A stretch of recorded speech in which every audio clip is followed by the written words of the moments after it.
بسم الله الرحمن الرحيم. الحمد لله والصلاة والسلام على رسول الله وعلى آله وصحبه ومن اتبع هداه.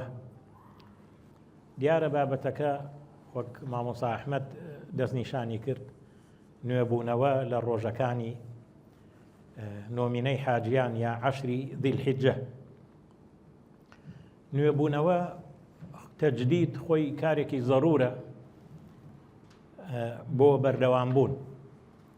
عادەتەن بەردەوامبوون شتەکان تیکرارە بێتەوە، شتی تیکرارش ئینسان تووشی مەلەلەکە، ئولفەتی لەگەڵا وەرەگرێت، تووشی مەلەل دێ. ئەگەر جارجار نوێبوونەوەیەک نەبێ ئینسان بێزارە بێ لە شتی تیکرار. حتا مەسەلەن ئیمامی عەلی ڕەزای خوای لێبێ، ئێمەش محاوەلاکەینەوەی ئیمام عەلیش جێبەجێکەین، ئەفەرمێ ئەعطی الکەلامە من المەزاح ما تعطي وەگەڵێ یعنی چۆن چێشت خوێی ئەوێ. هەندێک جار قسەکردنیش ئەگەر بێت و هەر جدیات بێ وەگەڵێ تۆزێک ئینسان تووشی مەلەلەکە. بۆیە ئێمە شەوڵەدێن هەنێ خوێشی تێکەین بۆ ئەوەی کەوا قسەکردنەکەیش جەنابتان تووشی مەلەل نەکە. ئێمە ئیستیقامە مەطلوبە لێمان. ئیستیقامە واتە بەردەوامی. خوای گەورە لە سوورەی حیجرا فەرمێ واعبد ربك حتى يأتيك اليقين، يعني يأتيك الموت. يقين بمعنى موت هاتوه لبروي متيقن من وقال حدوثه. شون يقين معناه مردن رؤدا بويا ناوندراوى يقين. واعبد ربك حتى يأتيك اليقين، يعني حتى أم حناسي ما أنت أبي حتى أجلك يقمان أقري عبادة مطلوبة. أم عبادته كمطلوبة وكوت من بردوامي أوي استقامي أوي مروفا كان ساردي رويان تيكا فتور بويا أبي جار نيو بنوا. يعني حتى لقرآن كاريكي آسان نية استقامة. پیغمبر صلى الله عليه وسلم لباري وفرمي شيبتني هود وأخواتها.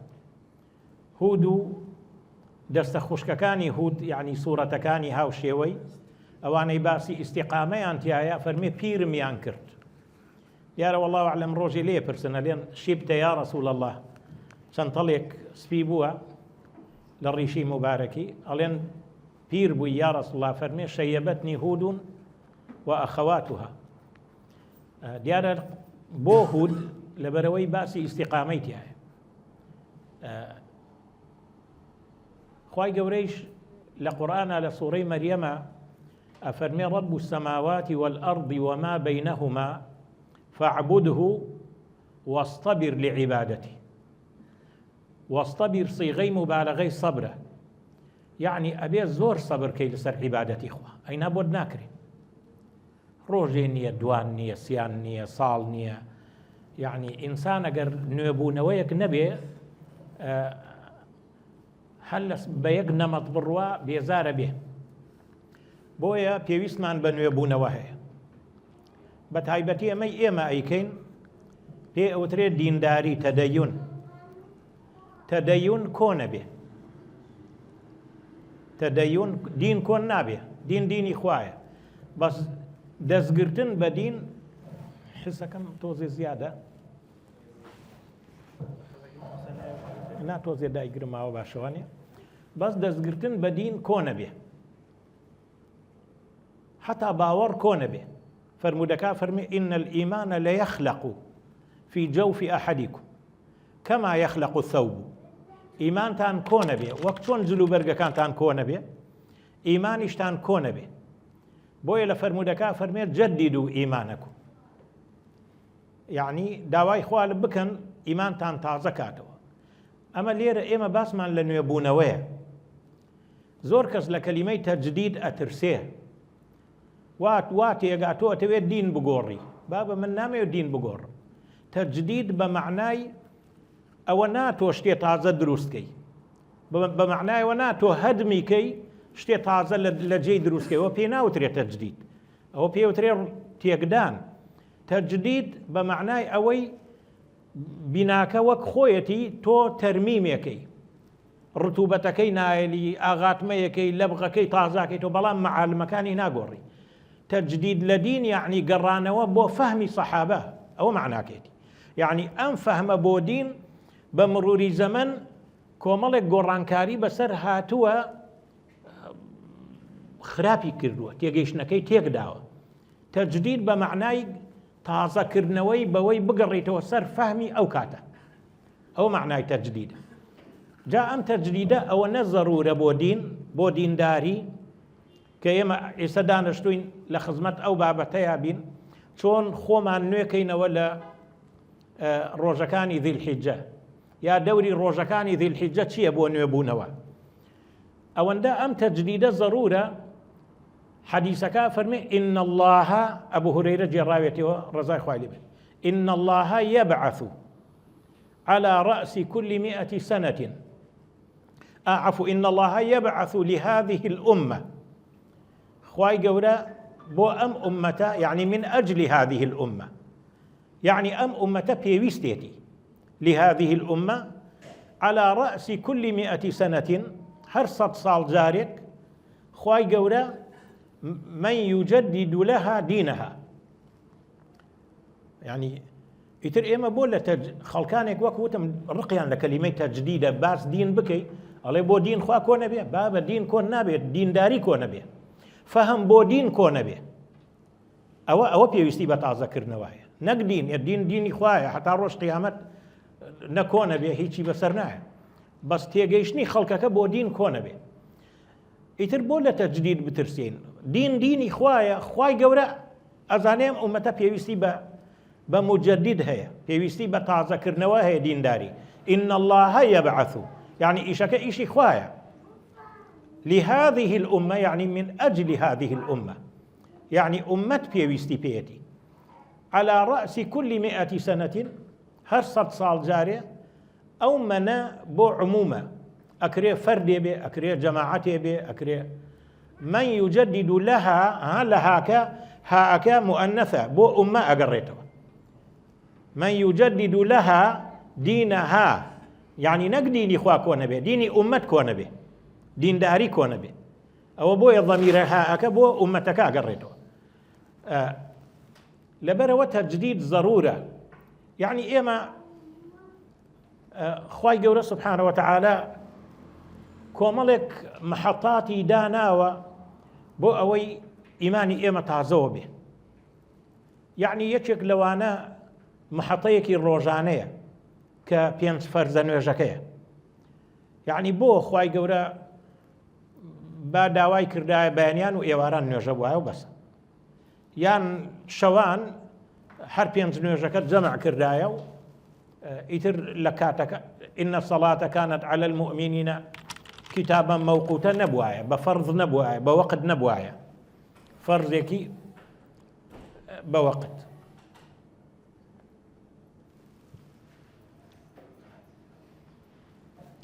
وعليكم السلام ورحمة الله وبركاته. بخير بيا أخوك، بخير بيا. بۆچی خوای گەورە ئاوا تەوزیعی کردووە، بەیانی نیوەڕۆ، عەسر، مەغریب، عیشا. یعنی ئەمە ئەم نوێژانە پێ ئەوترێ شەحەنات یەومیە. یعنی جاری وایە کە بەشەرە نەفسی شەیطان وەسوەسەیەکی بۆ دێنێت مەعسیەتێ بکە، خۆی ئەڵێ بابە من ئیستا نوێژم کرد، ئێستا لە مزگەوت دەرچوو، ئێستا نوێژم کرد. يعني إن الصلاة تنهى عن الفحشاء والمنكر. أو شحنيك تر معناه حفتانية كوتاري جمعية خواي قورة تشريعي كردوا، خلقي قركوبان كو أبنوا لمالكاني خوايا مانجيت سوار جار إيمانيان تازابيتو. يعني أقر بيتو لشموا حتى بين شم توزيس فتور وسهردي روي تيكربه شەمەکە ئەچێتە مزگەوت گەرم و گوڕیەک ڕووی تێ ئەکاتەوە. شەحنەیەکی ترمانەیە ساڵانەیە کە مانجی ڕەمەزانە، ئەوەش ساڵانە مسلمانانە چنە و دەورە تەربەویە ڕەبانیەوە وەگەڵی ئیتر چالاکە بن حتى خوای گەورە بۆ ئەوەی زیاتر تەأسیری ببێ شەیطانەکانیش ئەبەسترێنەوە. ئیتر شوڕاحی حەدیسەکە ڕەئی جیاوازیانەیە لەسەر بەستانەوە کە چۆنە مهمەوەیە دەوریان نامێنێ بۆ ئەوەی تۆ چالاک بی من و تۆ چالاک بین لەو مانگەیە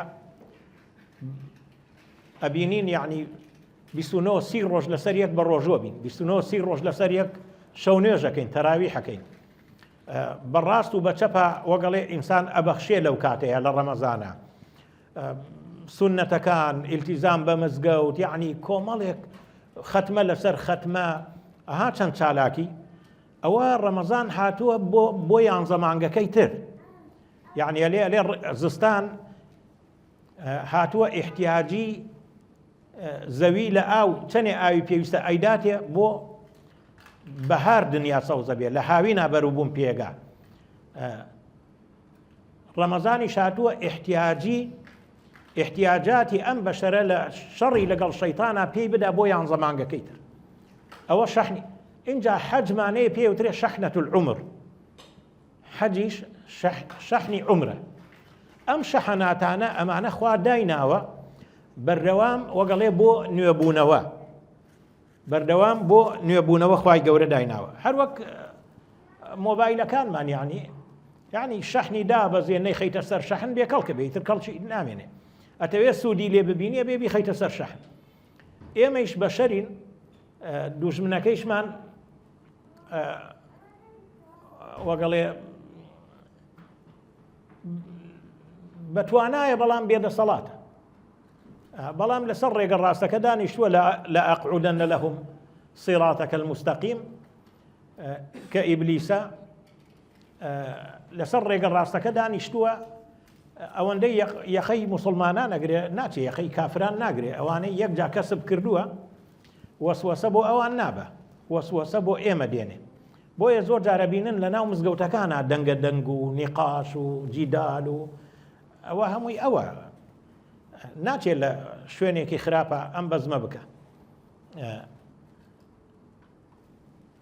جا ئەلێرە وەکو وتمان یەکێکی تر لەو محەتانە کە خوای گەورە دایناوە ئێمە ئیمانمان تازە بێتەوە تیای حەیاتمان تازە بێتەوە تیای ئەم دەڕۆژەیە کە خوای گەورە سبحانه وتعالى لە قورئانە معلومە لای جەنابتان سوێنی پێ خواردووە لە سوورەی فەجرە والفەجر وليال عشر والشفع والوتر جا ئێمە ئەزانین ئەوقاتەکان هەمویان لە یەک ناچن زەمانەکان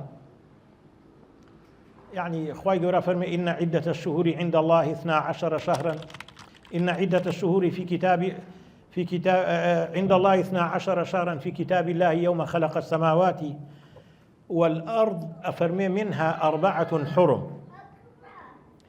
شوار مانگ لەم 12 مانگەی ساڵ پێیانەوترێ ئەشهوری حرم ئەفزەلیەتیانەیە بەسەر مانگەکانی ترە تایبەتمەندیانەیە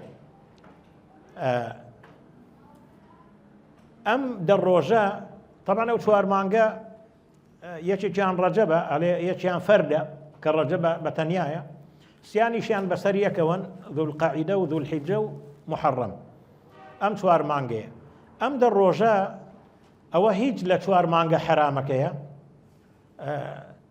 بێ لەوەش تایبەتمەندیەکی تری هەیە کە خوای گەورە لە قورئانە سوێنی پێ خواردووە و هەروەها پێغەمبەریش صلی الله عليه وسلم لە فەرمودەیە ئاماژەی پێ کردووە لە فەرمودەی قەولیە ما من أيام العمل الصالح فيها أحب إلى الله تعالى من هذه الأيام حتى أوتيان قالوا يا رسول الله ولا الجهاد في سبيل الله قال ولا الجهاد في سبيل الله إلا رجل خرج بنفسه وماله ولم يرجع من ذلك بشيء مەگە کابرایەک ئەوەندە ئەجر و پاداشتی هەبێ خۆی و ماڵ و سەروەت و سامانی هەمووی لە پێناوی خوایە دەرچووە و هیچی نەگەڕانەوە خۆی شەهید بوو ماڵەکەیشی لە پێناوی خوایە سەرف کرد ئەمە وەگەڵێ لە قورئانە ئەوە نەس لەبارەیەتی لە فەرمودەیە نەس لەبارەیەتی اینجا لە سونەی فیعلیە پێغەمبەر صلی الله عليه وسلم تعاملێکی تایبەتی لەگەڵ ئەم ڕۆژانەیە کردووە، یعنی لە فەرمودەیە هاتووە لێ چوار شت پێغەمبەر صلی الله عليه وسلم قەت تەرکی نەکردووە. یەکێکی لەوانە ڕۆژوگرتنی ئەم نۆ ڕۆژە قەت تەرکی نەکردووە و تعاملێکی تایبەتی لەگەڵا کردووە. ئەگەر پرسیارێ لە خۆمان بکەین ئەم ڕۆژانە ئەفزەڵیەتیان لە چۆوە وەرگرتووە؟ ئێستا ئێمە زانین ڕەمەزان ئەفزەڵیەتی لەوە وەرگرتووە کەوا قورئانی تیادا بەزیوە. شەهر ڕەمەضان الذي أنزل فيه القرآن ليلة القدر بە هەمان شێوە إنا أنزلناه في ليلة القدر یا في ليلة مباركة. ئەی ئەم دە ڕۆژە ئەفزەڵیەتیان لە چیەوە وەرگرتووە؟ دیارە ئەفزەڵیەتیان لەوەوە وەرگرتووە کەوا خوای گەورە چۆن ڕەمەزانی کردوتە جێگەی ڕوکنێکی گەورە لە ئەرکانەکانی ئیسلام کە ڕۆژووە، ئەم دە ڕۆژەیشی کردوتە جێگەی ڕوکنی پێنجەمی ئیسلام کە حەجە، ئەو عیبادەتە گەورە و عەزیمە ئەفزەڵیەتیان لەوەوە وەرگرتووە. و ڕۆژی عەرەفەی تایە ئەم کە نۆیەم ڕۆژی ئەم دە ڕۆژە ڕۆژی عەرەفەیە کە باشترین ڕۆژی ساڵە ڕۆژی عەرەفە. حتا لە سوورەی بروج خوای گەورە کە سوێنە خوا ئەفەرمێ وەشاهید ومەشهود، ابن عباس ئەفەرمێ شاهید ڕۆژی جومعەیە مەشهودیش ڕۆژی عەرەفەیە کە خوای گەورە سوێنی پێخوا. حتا لە فەجریشە بە دوای وەلەیال عەشر ئەفەرمێ وەشەفع وەلوەتر. مفەسیرەکان ئەڵێن خوای گەورە سوێن بەو تاک و جووتە ئەخوا کە عەرەفە و ڕۆژی یەوم النەحرە، سوێن بە نۆ و بەدەی ئەم مانگە ئەخوا. ئەمانە هەمووی ئاماژەن بە گەورەی ئەم ڕۆژانە. ئەم ڕۆژانە خوای گەورە ئەوەندە بەڕەحمە محەتاتمان بۆ دائەنێ، مەواسممان بۆ دائەنێ، تەعینی شێکا بۆمان، دیاری شێکا ئەڵێ لەم مەواسمانەیە ئەعمال مضاعەفە. خۆی پێغەمبەرەکەی ئاگادار کردوتەوە کەوا هیچ ڕۆژێک نییە بەقەت ئەم ڕۆژانە عەمەلی ساڵح لای خوا خۆشەویست بێ. ئەو خوایە چەند بەڕەحمە کردەوەیەکی دیاریکراوی دا نەناوە، نەوەک من و تۆ بۆمان نەکرێ، عەمەلی مطلقی داناوە، هەرچی یەکەکەی بەس ساڵح بێ خوا پێی خۆش. بەڵام ئەگە بیوتایە فڵان کردەوە لەوەیە هەندێک کەس بۆی نەکرایە مەحروم بووایە لەم ئەفزەڵیەتە. خوا نافەرمێ من لەم ڕۆژانەیە فڵان کردەوەم پێخۆشە، دیاریکە، نەوەک هەندێک لە خەڵکەکە مەحروم بێ. نا ئەفەرمێ العەمەل الصالح فيها أحب إلى الله. ئێ باشە وەکو وتمان ئێمە خوامان خۆشەوێ، خوای گەورەیش لەم ڕۆژانەیە زۆر عەمەلی ساڵحی خۆشەوێ. ئێ چەند خۆشە بۆ خۆشەویستەکەت ئەو شتە بکەیکەوە ئەو پێی خۆشە. وتمان هەنێ خوێتیەکەین قسەکانمان وانە ئێ تەشبیه نەبێ وەلیلله المەثل الأعلى. ئێمە محبوبەکەمان خوایە سبحانه وتعالى، ئەویش عەمەلی ساڵحی پێ خۆشە. چەند خۆش ئەوەگەڵێ تۆ بۆ محبوبەکەت کە خوایە وەگەڵێ لەم ڕۆژانەیە بڵێ یا ڕەبی مادام تۆ عەمەلی ساڵحت پێ خۆشە، ئەوە یەک یا ڕەبی، ئەوە دوو، ئەوە سێ، ئەوە چوار، یا ڕەبی ئەمەش بۆ تۆ یا ڕەبی، ئەمیشیان بۆ تۆ، ئەم دوو ڕکعەتە نوێژەش بۆ تۆ، ئەم سەدەقەیەش بۆ تۆ، ئەم هەر چیەکە ساڵحە. وەکو وتم کەس مەحروم نابێ لێی، کەسێک نییە بڵێ وەڵام من مەحرومم لەم ڕۆژانە. بۆچی؟ قابل تبسمك في وجه أخيك صدقة، الكلمة طيبة صدقة، حبي خير خود لە خراپە بگرەوە خێرە صدقەیە، عیبادەی تەرکە، تەرکی خراپە بکە عیبادەی تەرکە. یعنی وەگەڵێ چەند خۆشە وەگەڵێ ئەم شعورەمانە بێ لەم ڕۆژانێ، خوایە ئەمە بۆ تۆ، خوایە گیان تۆ زۆر حەزت لە عەمەلی ساڵحە، یا ڕەبی ئەمەش بۆ تۆ، ئەمەش بۆ تۆ. ئاوا بەو شعورەوە عەمەلی ساڵح بکەین. بۆچێ؟ بۆ خۆشەویستەکەمان کە خوایە سبحانه وتعالى. ئەمە وەگەڵێ سنێ تازەمانەکاتەوە. خوای گەورە تەعینی کردووە ئەم مەواسمانە. پێغەمبەر صلی الله عليه وسلم لە فەرمودەیەکا فەرمێ إن لله في أيام دهركم نفحات ألا فتعرضوا لها. خواي گەورە الرحمات ومغفرتي خوي مضاعفي أعمالكاني بين توزيع كردووە هەموو وەختی ئەو شتانە نییە بۆیە فەرمێ بێئاگا مەبن لێی. يعني بۆ نمونە ڕۆژی عەرەفە گوناهی 2 ساڵش إني أحتسب على الله أن يكفر السنة التي قبله والسنة التي بعده. ئێکا ڕۆژێکی تر شتوا هەیە بە ڕۆژێ بە چەند سەعاتێ ڕۆژ و گوناهی 2 ساڵ بشوات. شەوی عاشورا ئەو عفو شەوی نصف من شعبان شەوێکە يعني أو عفو عامەی تایە يغفر الله لجميع خلقه إلا لمشرك أو مشاح. أو عفو عامە هەموو شەوێ نییە شەوی بەراءە شەوی بەرات. يعني ئەمە واسمانە خوا تەعینی کردووە ئێمە ظەلوم و جەهولین إنه كان ظەلوما جەهولا. ئێمە زەعیفین ئێمە زەخیرەمان نییە ئێمە شایەنی و بەهەشتە نین. هەموو جارە ئەڵێن جەهەنەم عەدلی ئیلاهیە بەس وەڵا بەهەشت عەدلی ئیلاهی نییە بەهەشت فەزلی ئیلاهی بە عەدالەت بێ. پێغەمبەریشە فەرمێ لن يدخل أحد الجنة بعمله قالوا ولا أنت يا رسول الله قال ولا أنا إلا أن يتغمدني الله برحمته. ئێمە لە چووە بەهەشت لە چووە بەم کردەوەکەمە بەم تەمەنەکەمە. خوای گەورە تەشبیه نەبێت نمونە زۆر جار فەهم مەوزوعەکە نزیکە کاتەوە بۆ تێگەیشتن. ماڵێکە بوون ماڵێکی فەقیر جیرانیان بوون ئەڵێ هەموو جا پێویستیان نەبوو محتاجە بوون بە شت هاتن داوایان نەکرد لەم ماڵە هەبوونە. ڕۆژێک ژنی ئەم ماڵە هەبوونە چوو داوای خوێی لێیان کرد. مناڵەکەی تعجوبی ما دای یەک دنیا خوێمان هەیە لە ماڵەوە تۆ بۆ چووی داوای خوێت؟ وتی بۆ ئەوە چووم داوام لێیان کرد بۆ ئەوەی لە ڕوویان بێن داوامان لێ بکەن نەڵێ هەر ئێمە ئاچین داوا لەوانەکەین. ئەوە بۆیە چووم داوای خوێم ئەزانم خوێ هەرزانە و تەکلیفێ زۆر قورس نییە لە سەریان بەس بۆ ئەوە بڵێن شتەکە گۆڕینەوەیە ئەمڕۆ من داوا لە تۆکەم سبەی تۆ وەرە داوا لە من کە بۆ ئەوەی شعور ئەوە نەکەن کە تەشبیه نەبێ ولله المثل الأعلى بۆ ئەوەی ئێمەش ڕوویەکمان نەبێ خوای گەورە بڵێ تلك الجنة أورثتموها بما كنتم تعملون. والله خوا لە فەزلی خۆی والێ عینا بەڵام چیەکە لەم ڕۆژانەیە وەگەڵێ عەمەل مضاعفەکە لە ڕەمەزانە فەرزێ بە 7 فەرز سنەتێ بە فەرزێ لەیلەة القەدر خەیر من 1000 شەهر. يعني عیبادەت و تاعەت تایە لە چەند سەعاتێکە بەقەت 83 ساڵ و 4 مانگ. ئەوە تەمەنی بلوغی لێ دەرکە 15 ساڵ مناڵیش بخەسەری وەگەڵێ هەتا بالغە بێ یعنی ئەکاتە تەمەنی ئینسانێکی یعنی خوا ئەوێ وەگەڵێ لێمان خۆش بێت. تەعینیشی کردووە لێو ڕۆژانە خۆیەتی ئاگاد لێ بێ بۆ ئەوەی کەوا لە دەست خۆمانی نەدەین. جا ئێمە هەندێک جارەوە نمونە دێنینەوە ئەڵێن توجاری دنیا کە وە کەسابەتەوە عیبەیتیان نییە توجاری دنیایش مەواسمیان هەیە مەواسمەکان فرسەتەکان لە دەست نادن. یعنی مەوسمی خورمایە ئەزانین لە مانجی هەشتا کابرای خورما فرۆش پێشەوە دوکان حازرەکە خان هەبێ خان حازرەکە لۆری حازرەکە بچێت لە بەسرە خورما بێنێ یعنی خۆی ئاماداکە چونکە ئەزانێ فترەیەکە و ئیتر ئەو مەوسمە تەواوە بێ.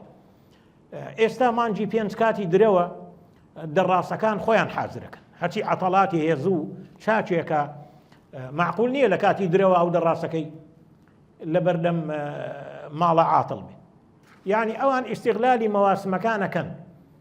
ئێمەش ئەمە مەوسمە ئەمە خوا دایناوە ڕەحمەتەن بینە وەگەڵێ ئەعمال تایە مضاعفە و ئەگەر ئیتر معقول نییە ئێمە بێ ئاگا بینی دەقە و سەعاتە بە نرخەکانی وەگەڵێ بێ ئاگا بینی. يعني پیغمبر صلى الله عليه وسلم فرمي خير الدعاء دعاء يوم عرفة. باشترين دعايك أوي الروج عرفة بكري. وخير ما قلت أنا والنبيون من قبلي لا إله إلا الله وحده لا شريك له له الملك وله الحمد وهو على كل شيء قدير.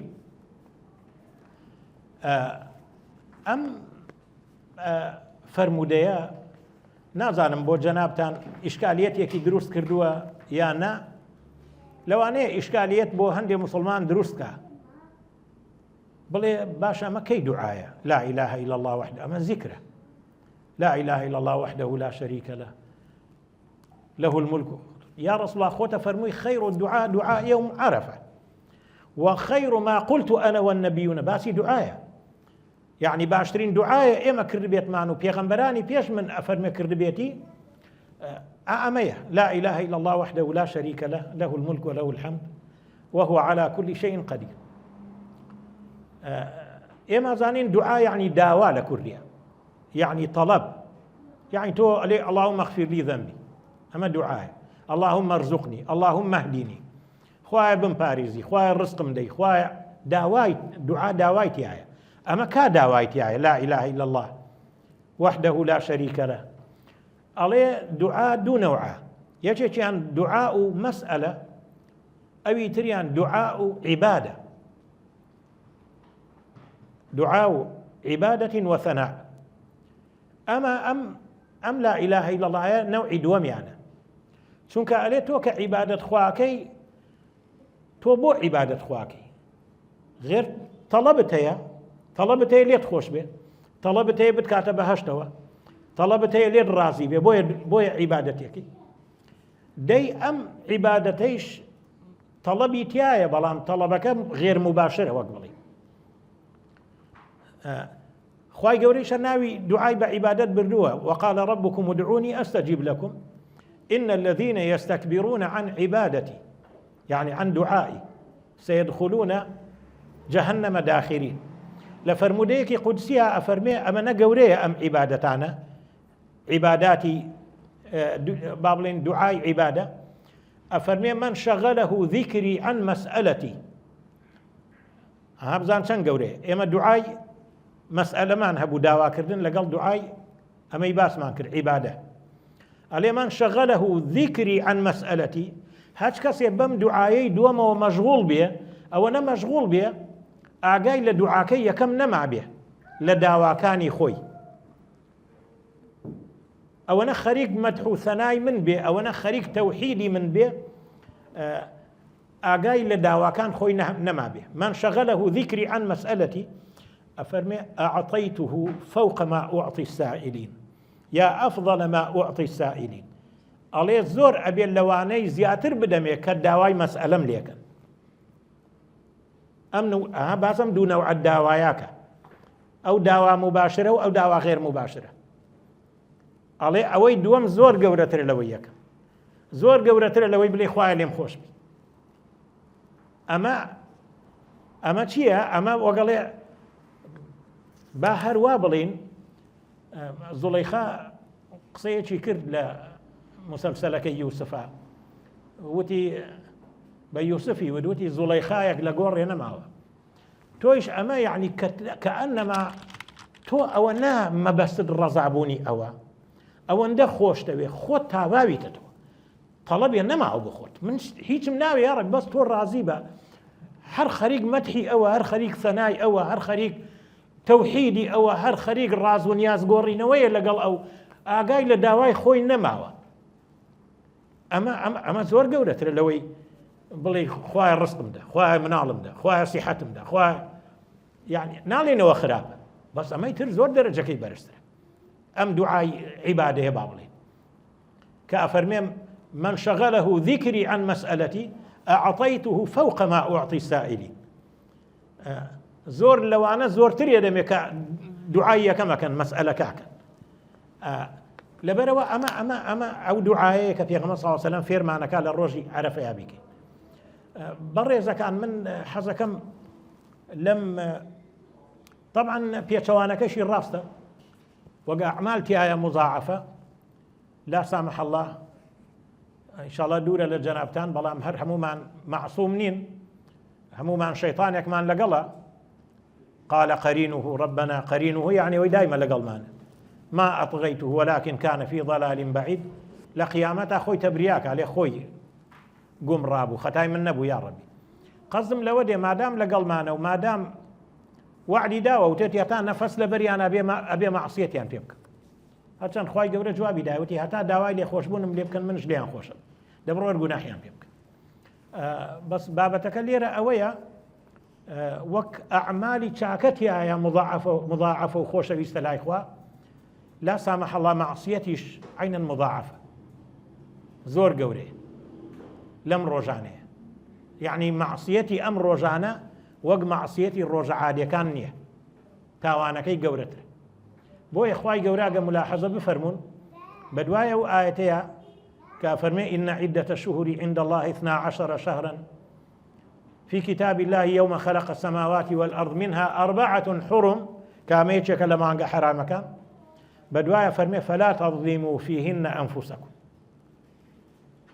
يعني ظلم لنفسي خوتان مكن بأمري خوا مكن لم روجانية چونك گناه لم روجانية وكو گناهي روجكاني ترنية وك قوري الروجكا گناهي اشتيايا قوري جاء أم روجانا وەکو وتمان ڕۆژی عەرەفەیتایە ئێمە ئەتوانین ئەگەر حەجمان بە قسمەت نەبووە ئەتوانین بەبێ قورعە و بەبێ سەفەر و بەبێ پارە سەرفکردن ئەتوانین یعنی بەشداری حاجەکان بکەین لە کۆمەڵێ ئەعمالی چاکەیە کە ئەوان ئیستا مەشغوڵن یا با بڵین لە هەشتی دیلحیجەوە زیاتر مەشغەڵەتیانە بێ. یعنی ئەوان لەوێ کە ئیحرامە بەستن معلومە یەکێ لە محەڕەماتی ئیحرام ئەوەیە نابێ نینۆکیان بکەن، عەفو نابێ مویان بکەن. بۆ ئێمەیش هەر کەسێک بەتەمایە قوربانی سەربڕێ سونەتە کە هیلالی دیلحیجەی بینی وەگەڵێ خۆی لەو شتانە بگرێتەوە. ئەوان ڕۆژی عەرەفە وقوف لە عەرەفەیان هەیە، ڕۆژ و سونەت نییە بۆ ئەوان، بەڵام بۆ ئێمە ڕۆژوگرتنیە و چەند سەعاتە گوناهی 2 ساڵمانە شواتە. ئیتر ئەوان لەوێ هەدی سرە بڕنەوانەی لەسەریان بێ، ئێمە لێرە قوربانیمانەیە. ئەوان لەبەیک اللهم لەبەیکە لێن، ئێمەش لێرە خەریکی ئەم تەکبیرات و ئەم ڕۆژانە ڕۆژانی تەوحیدی خوان سبحانه وتعالى. بۆیە من حەزەکەم لە ئەم چەند دەقیقەی ئەخیرە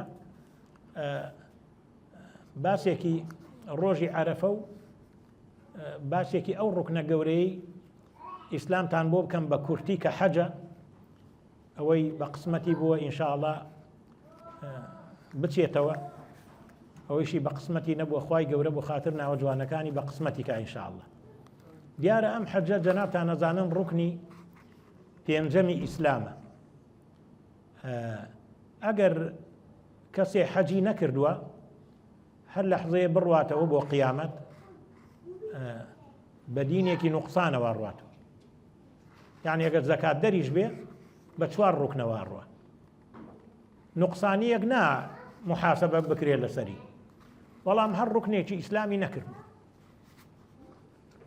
خوای گەورە ئەم ئایەتە لە عەرەفەدا ئەبەزێنێ اليوم أكملت لكم دينكم، يعني أمر دينتان كامل، وأتممت عليكم نعمتي ورضيت لكم الإسلام دينا. كابراي يهود بإمام عمري وتي آياتك تانية لقرآن أجر أو آية بو إيمي يهود دا بهاتايا الريك ملاحظة ما نكرت سو وقتي هاتوا ورجع ما نكرت ججد. إمام عمر فرموي والله من لوي بو مو آية دابزي لعرفة بو سر پیغمبر دابزي صلى الله عليه وسلم. پیغمبری شفرمي روجي عرفه يوم النحر أيام التشريق أمانات ججن بو مسلمانان وأخواي جوريش الريك بو سبيني كردوه بججن بو إيما. جاء روجي عرفه وكوتم حم بو إيما كليرين حم بو حاجة كان بتايبتي روجي زور جوريه وقال أفضل أيام السنة، باشترين روجي صالة. يعني خواي قورا ملائكة أكا بشايت جاري وقال يباهي بهم الملائكة. خواي قورا وقال مدحي عبدكاني عرفاء أكا لاي ملائكة. باشا أقر قناحيان بيه وما بيه كيف يباهي بهم، غير قناحيان بيه ونماوه. ملائكة شكا بشايت أفرمي ئەوە ئێوە ببن بە شاید من لە گوناهیان خۆش بووم. وڵی لە فەرمودەکە فەرمێ ئیلا التەبیعات، ئیلا حەق الناس نەبێ، خوای گەورە فەرمێ. بەڵام بەدوای ئەوەیە فەرمێ حەدیسەکە وا فەرمێ ئەڵێ ئەوە من زەمانی حەق الناسەکانیشیان بۆ کەم لە ڕۆژی قیامەت. بۆیە لێ تاقە گوناهێک ئەهلی عەرەفە بیکە ئەوەیە وازن کە خوا لێی خۆش نەبووە. جا ئەم حەجە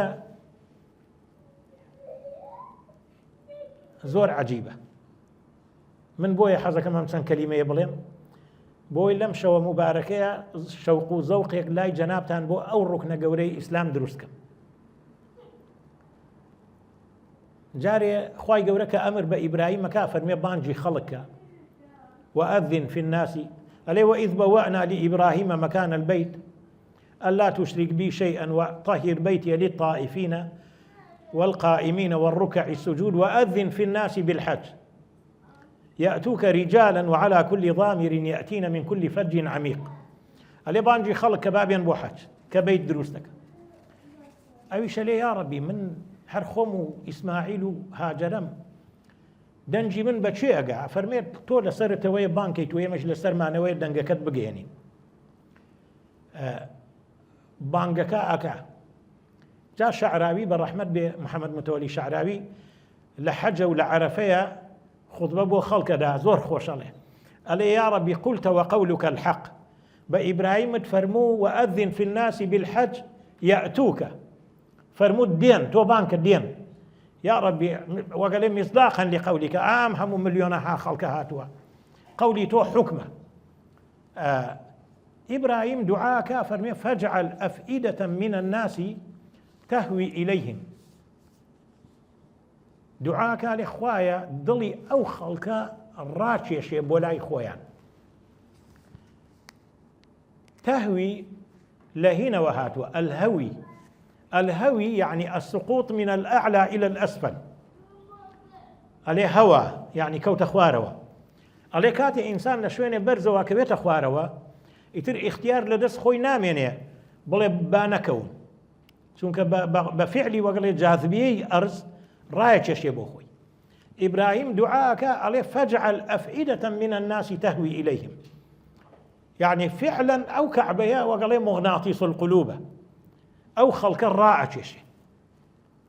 بويا استوى السعودية دياري كردوا على العراق بيه وانا حاجز زياتر الدنيا، إيران بيه وانا زياتر الدنيا، في الكويت أونا وإلا أم إجراءات النبي بخوال وي صالانا هزاران كسهل بن بيه ببري أو ها أو كعبيه وقال لي خلق الراعة إن جا قال لي ككري ألين أويت شو حقا نتيتو زور جارم قال لي يمان جولي أبوها ڕێگە بدەن بەوانەی نەچوونە و واللهی ئەوەی چووە شەوقی زۆرترە لەوەی نەچووە. خوای گەورە فەرمێ وإذ جعلنا البيت مثابة للناس وأمنا.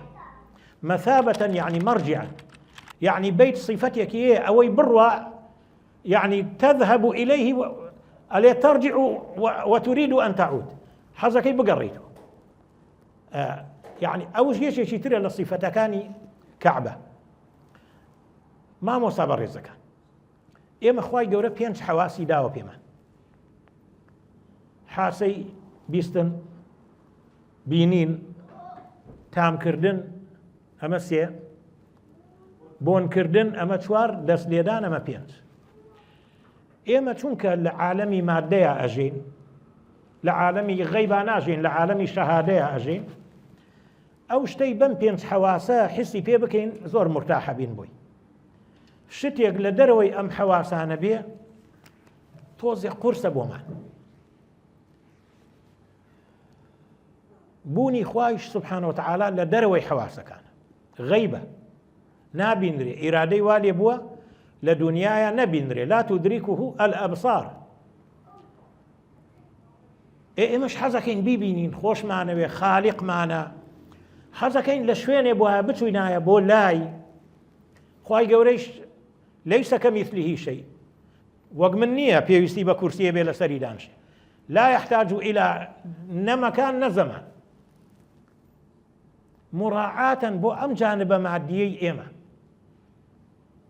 مراعاة بۆ ئەم جانبە مادیەی ئێمە ماڵێکی بۆ خۆی دروست کردووە لێ وەرە بۆ ماڵەکەم بە ئەمری خۆی مزگەوتەکان ماڵی خوان بەڵام بە ئەمری من و تۆ ماڵی خوان تۆ زەویەکت کڕیوە و ئەلێ ئەیکەمە مزگەوت وانە بەس کەعبە بە ئەمری خوا دروست کراوە بۆیە لە زۆر شوێنیش هەندێک جارێ مەسجیدی حەرام بەس لە زۆر شوێن بە بەیت ناوێ بە وەطەهیر بەیتیە یعنی بۆی تۆ شعورکەی بۆ ماڵی خواچی بۆ ماڵیانەچی حاشا لە ئێمە تەجسیمی خوا ناکەین بڵین خوا لەوێ دانیشتووە قەزمان لەوە نییە بەس خوا مراعاتەن بۆ ئەو بەشە جانبە مادیەی ئێمە ئەو حەواسانە ماڵەکەی دروست کردووە لێ وەرە بۆ لام تەوافی ڕوکنی حەج تەوافی ئیفاضەی پێلێن ناوێکی تری هەیە ناوی تەوافی زیارەیە ئەم تەوافە کەوتۆتە کێوە کەوتۆتە دوای ئەوەی حاجیەکان لە عەرەفە کە تەواوە بن لە عەرەفە تەواوە بن گوناحیان نەماوە یەک گوناحیان پێوە نەماوە وەک حەدیسەکە فەرمێ ڕەجع من ذنوبه کەیەومی وەلەدەته ئومه گوناحی پێوە نەماوە اینجا دێت لە عەرەفە دێتە ئەم لاوە وەگەڵێ ئەچێتە مزدەلیفە دوایی بەیانی جەژنە یەوم النەحرە ئەچێ شەیطانی گەورە ڕەجمەکە بە حەوت بەرد هەدیەکەی سەرە بڕێ قوربانیەکەی سەریە تاشێ خۆیە شوە اینجا کاتی تەوافی زیارێ خوا فەرمێ تۆ پاک بوویتەتەوە مادی و معنەوی گوناحت پێوە نەماوە سەرت تاشیوە حەڵقت کردووە خۆت شۆریوە قوربانیەکەت بۆ من سەر بڕیوە دوژمنەکەی منت ڕەجم کردووە وەرە بۆ لام وەرە زیارەتم کەیستە ئەمە حەجە ئەمە مەشروعی حەجە سەفەرێکە بۆ لای خوا لە دنیاە ئەمە تەوافی زیارەیە ئیتر ئەمە بۆیە حاجی سەراحەتەن نەخۆشە نەخۆشی لە بیر نامێنێ ماڵ و مناڵی هەر لە بیر نییە کەسابەتی هەر لە بیر نییە یعنی عەجیبە لەم ڕوکن تەواو بێ ڕاکا بۆ ئەو ڕوکن بۆ ئەو واجب بۆ یعنی عیبادەتێ زۆر عەجیبە حەج وحەج سەراحەتەن هەرچەند منەمەوێ نەقلی وەگەڵێ ئیشتیاقی بۆ جەنابتان دروست کەم بەڵام وەڵڵاهی زیاتر مشاهدەیە لە ئەفەرمێ لیەشهەدوو مەنافع لەهم خوا فەرمێ باسی حەجەکە بۆیە یعنی سەراحەتەن من باسی خۆمەکەم یعنی تەوافما کرد وەگەڵێ بە گریانەوە بە قوربان ماڵەکەت بم نییە ئیتر وەگەڵێ بە دەور کەعبەیە کە ئەسوڕێیتەوە ئیتر قسەی لەگەڵەکەی وەگەڵێ زەلیلی خۆت و بێحیلەی خۆت و دەکەم دەسەڵاتی خۆت و تەقسیری خۆت و گەورەیی ئەو ڕەحیمی و غەفوری و سەتاری و ئەم هەموو نیعمەتەی ڕژاندووە و بێسفەتی من و یا ڕەبی ئیتر وەگەڵێ لەرزەتێکە وەگەڵێ تەواو نابێ حەج لەبەرەوە ئەوەی چووە زۆرتر شەوقی هەیە بچێتەوە بۆیە یعنی ئینشاءڵڵا ئێمە ئەم ڕۆژانە بەو عیبادەتە گەورەیە وەگەڵێ گەورە بووە بەو عیبادەتە گەورەیە کە حەجە یعنی هەتا هەندێک لە مغریضەکان ئەوانەی دژە ئیسلامن ئەڵێن حەجیش وەگەڵێ فيها بەقایە الوەثەنیە بەقایەی بتپەرستی هەرتیا ماوە حەجیش ئەڵێن چۆن ئەڵێ وەتا بە دەور بەرد ئاسوڕێنەوە و بەرد ماچەکەن و کاتی خۆشی کافرەکان ئاوا هەر لەبەر شتیان دروستە کرد و تەعزیمیان نەکرد و مسڵمانانیش بەرد بە دەور بەردادێن و بەرد تەعزیمەکەن و بەرد حەجەر ئەسوەد ماچەکەن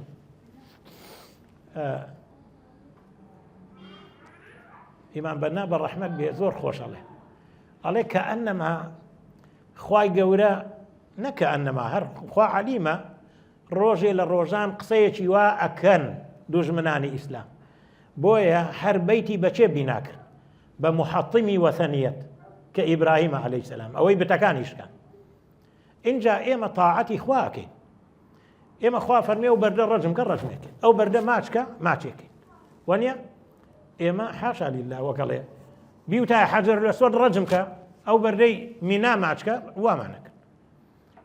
ئەو قەولەی ئیمامی عومەر مەشهورە، والله إني لا أعلم أنك حجر لا تضر ولا تنفع. ئەزانم تۆ بەردێکی نەزەرەر بەدەستوێ نەقازانج، ولولا أني رأيت رسول الله صلى الله عليه وسلم يقبلك ما قبلتك. والله نمبینی پێغەمبەر صلی الله عليه وسلم ماچتەکە ماچم ناکەم. ئەوە عەقیدە و بیر و باوەڕیە. لەبەرەوە حەج وەکو وتمان سەفەرە بۆ لای خوا، حەج تەعزیمی خوایە، حەج تەوحیدی خوایە. ئیتر بابەتێکی تر هەیە وەگەڵێ ئینشاءالله سەرتانی پێ نایەشێنم ناچینە خزمەتێرەوەنە. قورئان باس لە کۆمەڵێ بنەما و قەواعیدەکە بۆ ئەم مرۆڤە بۆ ئەوەی ژیانێکی خۆش بژێ، بەڵام لا شەک وەگەڵێن نەزەریە، قورئان شتی نەزەری باسەکە وانە. حەج ئەو قەواعیدانە بە عەمەلی لەوێ ممارەساکەی. خوای گەورە هەر ساڵێک چەند ملیۆنێ مسلمانە با لەوێ ئەیان خاتە دەورەیەکەوە ممارەسەی ئەو قەواعیدانە بکەن، ئەو بنەمایانە فێر بن لەوێ وەک معسکەرێکی تەدریبی، وەک مخەیەمێک وەرن ممارەسەی کەن چەند ڕۆژێک بۆ ئەوەی فێری بن، بۆ ئەوەی بێنەوە ژیانێکی خۆش لەسەر ئەو قەواعیدانە بۆ خۆتان دروستکە.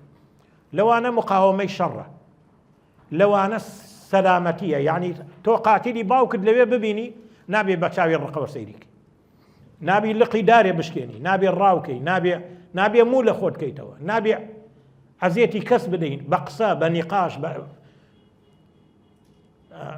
من حج فلم يرفث ولم يفسق وانيا رجع من لا فلا رفوث ولا فسوق ولا جدال في الحج وانيا آية كافر منه فلا رفث ولا فسوق ولا جدال في الحج.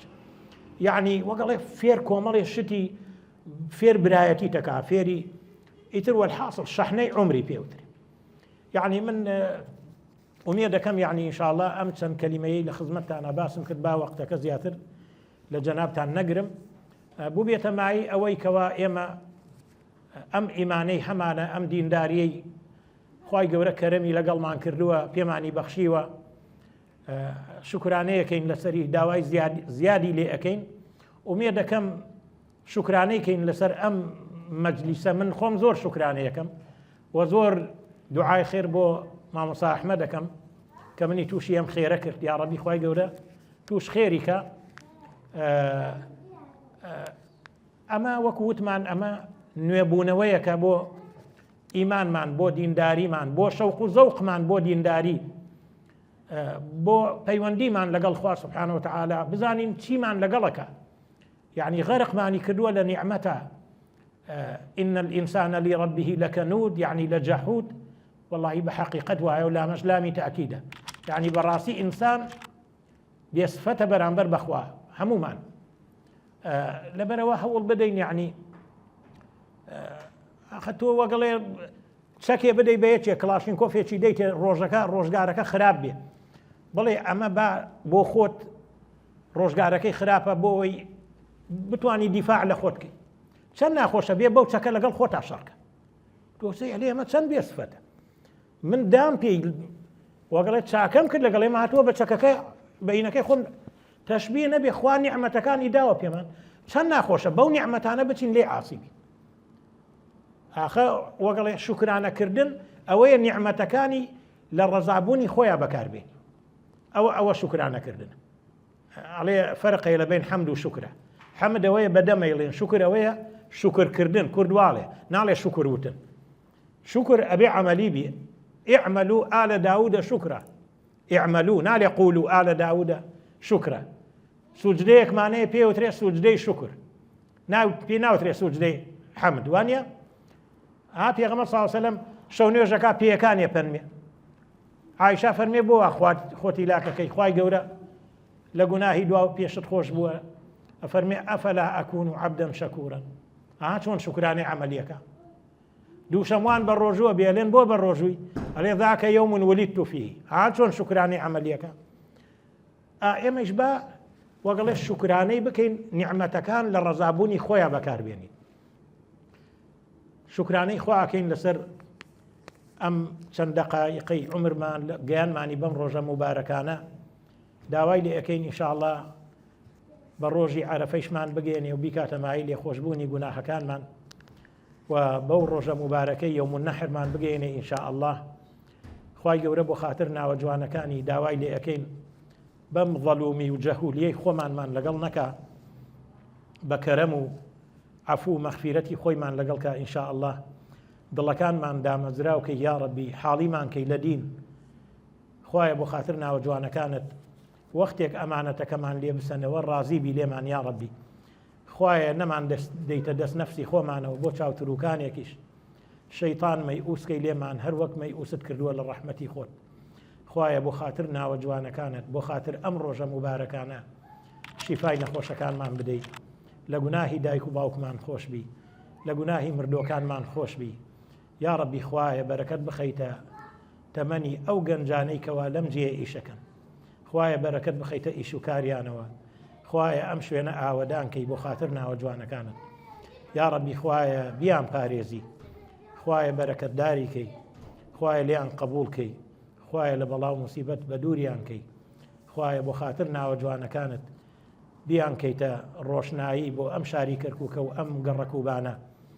خوایە لە هەمومانی وەرگری، خوایە کۆمان کەیتەوە لە بەهەشتا لەگەڵ کەس و کارمانە، کتابمان بەدەستی ڕاستمان پێ بدەیت. خوایە پەشیمانی ئەو مووقیفە و حیسابەمان نەکەی لە بارەگای خۆت یا ڕەبی. آمین اللهم آمین. سبحانك اللهم وبحمدك نشهد أن لا إله إلا أنت نستغفرك ونتوب إليك. السلام عليكم ورحمة الله وبركاته.